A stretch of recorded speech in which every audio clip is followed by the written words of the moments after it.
Good day, welcome to Safety First.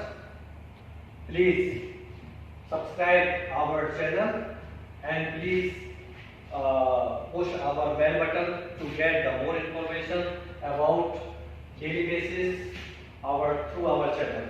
This is our channel is enhancing the knowledge about the career. So today our topic responsibility of the safety officer at the construction work site.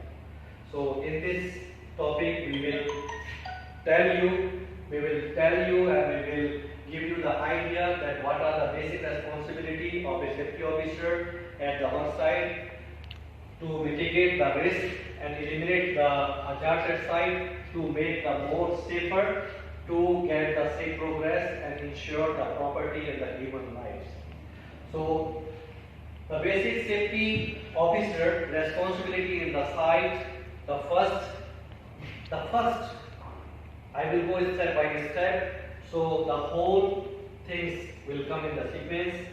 So the safety officer first go to the site, and before they have executing the work, he should meet the work site supervisors, permit applicant and issuers, and they have to see the conditions of the site where they are going to execute the area, to see there is no additional hazards, the work area are safe as per the permit and GSS, and then they have to involve in the TBT. Whatever the activity is going to be carried out in the site, it must we discuss with all crew members that what activity we are going to conduct or carry out, and how we can eliminate the risk. So basically we are talking आज safety responsibility of safety officer in the construction site. तो हम लोगों को सबसे पहले क्या करना है, हमको सबसे पहले साइट विजिट करनी है, जहाँ पर हमको काम करना है, जहाँ हमारा क्रू काम करेगा, उधर देखना है कि कोई एडिशनल रिस्क ना हो, और जो भी रिस्क उस जगह पर base of the site conditions available हैं फिजिकली रिस्क, वो हमारी वर्क परमिट में और जेएसए में रिस्क असेसमेंट में कवर्ड है या नहीं, ये हमको इंश्योर करने के बाद हमको टीवीटी करनी है। मींस वर्क साइट सुपरवाइजर अपने क्रू मेंबर को डिस्कस करेगा कि आज हम क्या वर्क एक्टिविटी करना चाह रहे हैं और उससे रिलेटेड क्या क्या रिस्क हैं, और रिस्क को किस तरीके से हम मिटिगेट कर सकते हैं, रिड्यूस कर सकते हैं। तो वो सारी चीज़ें हमको इंश्योर करनी है, हमें पार्टिसिपेशन करना है, और हर एक क्रू मेंबर उसका टीवीटी का रिकॉर्ड बनाना चाहिए, टीवीटी पेपर पे साइन करना चाहिए। सेफ्टी ऑफिसर्स को total number of the man power मालूम होना चाहिए कि टोटल नंबर मैन पावर कितनी है, परमिट इशू हुआ है कि नहीं हुआ है, परमिट के साथ में सपोर्टेड डॉक्यूमेंट, सचे अगर कोई एरिया में ईओडी इन्वॉल्व है तो ईओडी क्लियरेंस है, जेएसए है, उस एरिया का प्लॉट प्लान है जहां काम करना चाह रहे हैं, और जो भी उस एरिया के साथ इन्वॉल्व इक्विपमेंट्स हैं, जो भी टूल्स इन्वॉल्व हैं, उन सबका इंस्ट्रक्शन प्रॉपर्ली है, उनका पहले सर्टिफिकेट है, और वो सेफ काम करने के लिए हैं या नहीं है, वो सारी चीज़ हमारी एक बेसिक सेफ्टी ऑफिसर को साइड पे देखना चाहिए। उसके बाद सेफ्टी ऑफिसर को इंश्योर करना चाहिए कि वेलफेयर फैसिलिटी साइट में अवेलेबल है या नहीं है। वेलफेयर फैसिलिटी के अंदर सबसे फर्स्ट आपका टॉयलेट आ जाता है कि टॉयलेट है या नहीं है, टॉयलेट है नहीं, टॉयलेट वेल मेंटेन है या नहीं, हाइजीनिक कंडीशन में है या नहीं, वो हमें इंश्योर करना है। उसके बाद ड्रिंकिंग वाटर, अगर हमको गर्मी है तो हमको कोल्ड ड्रिंकिंग वाटर चाहिए, और वो भी हमको हाइजीनिक कोल्ड ड्रिंकिंग वाटर चाहिए, वो plenty of the water available है या नहीं। सपोज हमारी मैन पावर 100 है और हमारे पास सिर्फ 25 लीटर वाटर यूज में पानी अवेलेबल है, इट इज नॉट सफिशिएंट। तो हमको total according to the man power हमारा टॉयलेट भी और हमको ड्रिंकिंग वाटर भी इंश्योर करना चाहिए। उसके बाद में एक सेफ्टी ऑफिसर की रेस्पॉन्सिबिलिटी आती है रेस्ट। साइट पे रेस्ट करने के लिए, ब्रेक लेने के लिए आपके पास एक शेल्टर होना चाहिए। शेल्टर्स अवेलेबल है या नहीं है। शेल्टर्स आपका पोर्टेबल भी हो सकता है, जैसे बस भी हो सकता है, कंटेनर भी हो सकता है, और बाई अदर मीन भी हो सकता है, जस्ट टू इंश्योर कि आदमी उस जगह बैठ करके आराम से ब्रेक ले। आपको इंश्योर करना है इमरजेंसी रेस्पॉन्स। इमरजेंसी रेस्पॉन्स किस तरीके से इंश्योर करना है कि आपके साइट पे फर्स्ट एड किट अवेलेबल है विद प्रॉपर कंटेन के साथ में, कोई भी फर्स्ट एड किट का आइटम्स एक्सपायर ना हो, हाइजीन कंडीशंस हो, उसके अंदर डस्ट ना हो, क्लीन हो, और उसके साथ में हमारे जो भी फर्स्ट एडर है साइट पे, उस फर्स्ट एडर का फोटो के साथ में, कॉन्टैक्ट नंबर के साथ में विजिबल होना चाहिए साइट में, ताकि इन केस कुछ इमरजेंसी होती है तो easily can be contact with the first aiders at the site. उसके साथ हमारे पास होना चाहिए emergency alarm system. Emergency alarm system properly काम करते हुए होना चाहिए और according to the size of the area होना चाहिए। ऐसा नहीं है कि आपके पास में एक छोटा वॉल्यूम का इमरजेंसी अलार्म सिस्टम है और आपकी साइट काफी बड़ी है, तो आपकी इतना वॉल्यूम होना चाहिए इमरजेंसी अलार्म सिस्टम का, ताकि आपका जो प्रपोज्ड एरिया जहाँ पर काम कर रहे हैं सबको अलार्म सुनाई दे। तो इन केस अगर कुछ इमरजेंसी होती है तो इमरजेंसी अलार्म को बजाया जाए ताकि सारे लोग जाएं। तो कहाँ जाएंगे? आपकी साइट पे इमरजेंसी डायरेक्शनल एरो होने चाहिए, हर एक जगह पर विजिबल आई कैचिंग लोकेशंस पर इमरजेंसी डायरेक्शनल एरो होने चाहिए। इन केस ऑफ इमरजेंसी आदमी लोग उस डायरेक्शन को फॉलो करता हुआ एक मस्टर पॉइंट, असेंबली पॉइंट पर जाकर के खड़ा हो सके, जहां आदमियों को हेड काउंट किया जा सके और इंश्योर किया जा सके कि पूरा आदमी सेफ है। इसके बाद में हमको क्या इंश्योर करना है? इसके साथ में हमको इंश्योर करना है पीपीईज। जो भी हमारे इन्वॉल्व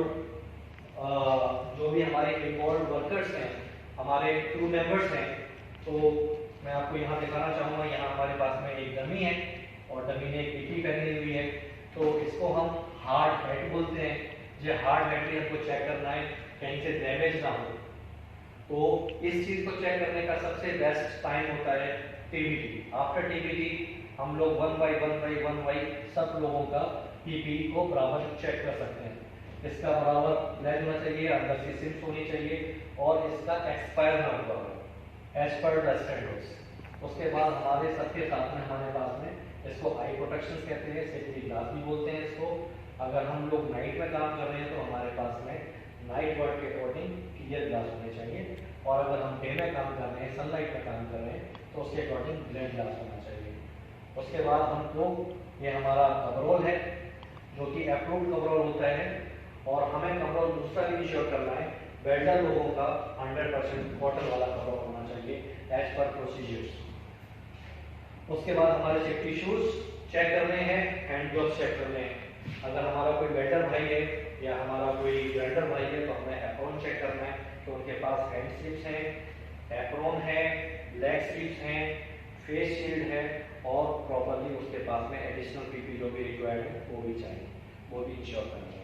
सपोज कीजिए अगर आपका काम वर्क एट हाइट पर है तो सेफ्टी ऑफिसर की रेस्पॉन्सिबिलिटी बनती है कि वर्क एट हाइट पे यूज होने वाली सेफ्टी हार्नेस को प्रॉपर्ली इंश्योर करे कि सेफ्टी हार्नेस प्रॉपर्ली काम कर रही है या नहीं कर रही है, उसका प्रॉपर्ली कलर कोड है या नहीं है। अगर हमारी कोई भी सेफ्टी हार्नेस या कोई भी टूल डिफेक्टिव होता है या डिफेक्टिव मालूम होता है, उसको इमीडिएटली डू नॉट यूज का टैग लगाएंगे और उसको सर्विस से आउट करेंगे और वर्कशॉप सुपरवाइजर को इन्फॉर्म करेंगे कि इनको रिप्लेसमेंट के लिए देंगे। सेम केस पीपी का अगर किसी बंदे की या किसी क्रू मेंबर की अगर कोई पीपी डैमेज है तो उसको हम इमीडिएटली रिप्लेसमेंट करने के लिए बोलेंगे। इसके बाद बेसिक रेस्पॉन्सिबिलिटी जो सेफ्टी ऑफिसर्स की आती है वो आती है monitoring, site monitoring during the activity.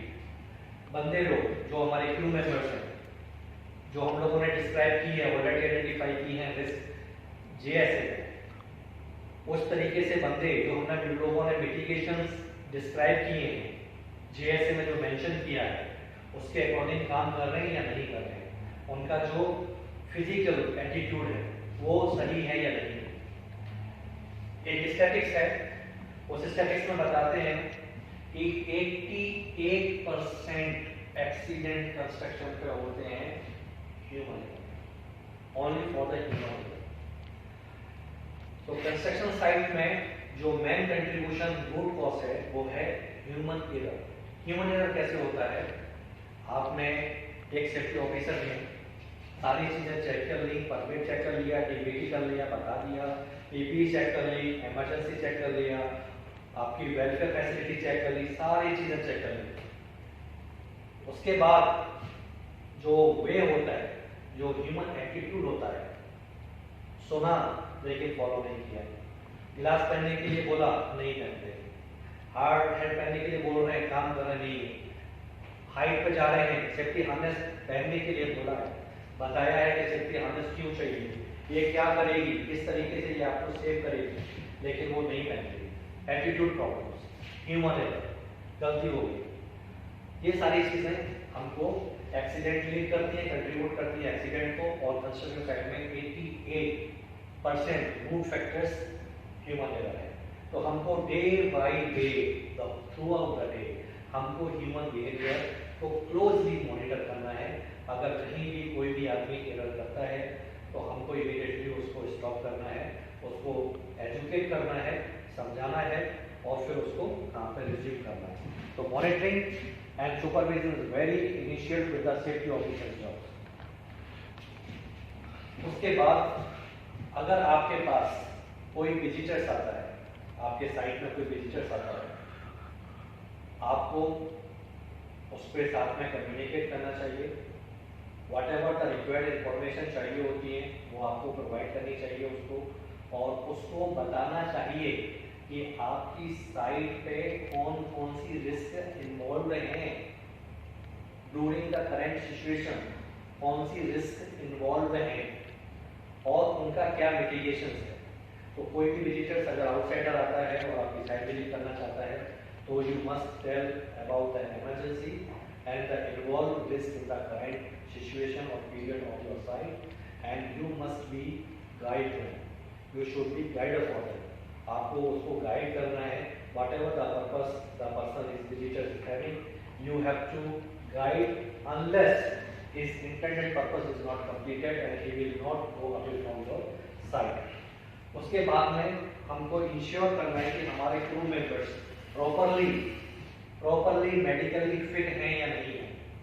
अगर आपको फिजिकल कंडीशन चेक करनी है, पूछना है, अगर किसी को कोई भी फिजिकली कंडीशन या हेल्थ इश्यूज है तो उसको आपको इमीडिएटली कम्युनिकेट करना है मेडिकल टीम को, और मेडिकल टीम फर्दर असेसमेंट करेगी to eliminate the health risk on the site. अगर किसी को वर्क एट हाइट्स पर प्रॉब्लम्स होती हैं तो आपको इंडिविजुअली हर एक आदमी से पूछना है कि भाई आपको वर्क एट हाइट का काम पहले किया है, आपने नहीं किया है, आपको वर्क एट हाइट की ट्रेनिंग है या नहीं है। जो भी इंटेंडेड पर्सन काम कर रहा है उसकी ट्रेनिंग है या नहीं, आपको डर तो नहीं लगता वर्क एट हाइट से।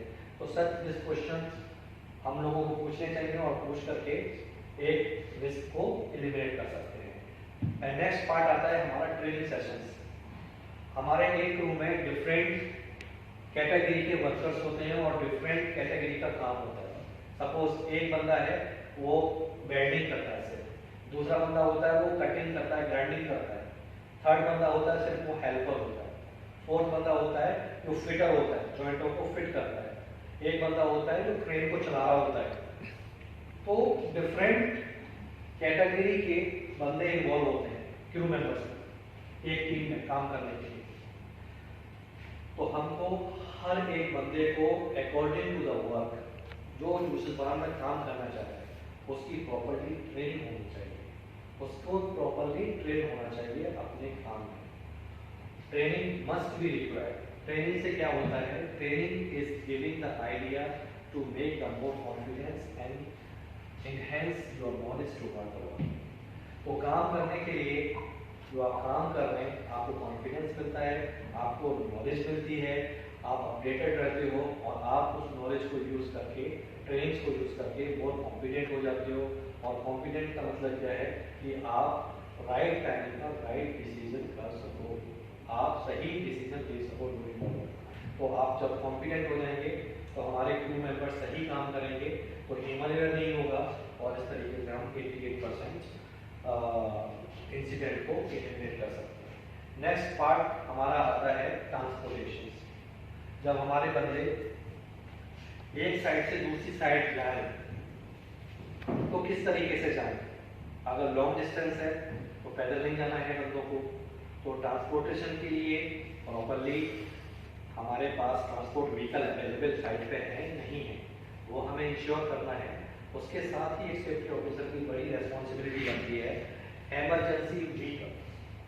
इनकेस अगर साइड में किसी भी तरीके की कोई इमरजेंसी होती है तो how we will rescue the victim और इंसिडेंट पर्सन, तो वो हमको सारी चीज़ इंश्योर करनी चाहिए कि we should call to home. Emergency organisation protocol safety officer को मालूम होना चाहिए कि हमको किसको कॉल करना चाहिए, क्या क्या इंफॉर्मेशन प्रोवाइड करनी चाहिए और किस तरीके से हमको आदमी को रेस्क्यू करना चाहिए साइट में। तो ये बेसिक रेस्पॉन्सिबिलिटी हमारी site through out the day होती है, ये हमको इंश्योर करनी चाहिए डेली बेसिस पे। Any questions, any doubts?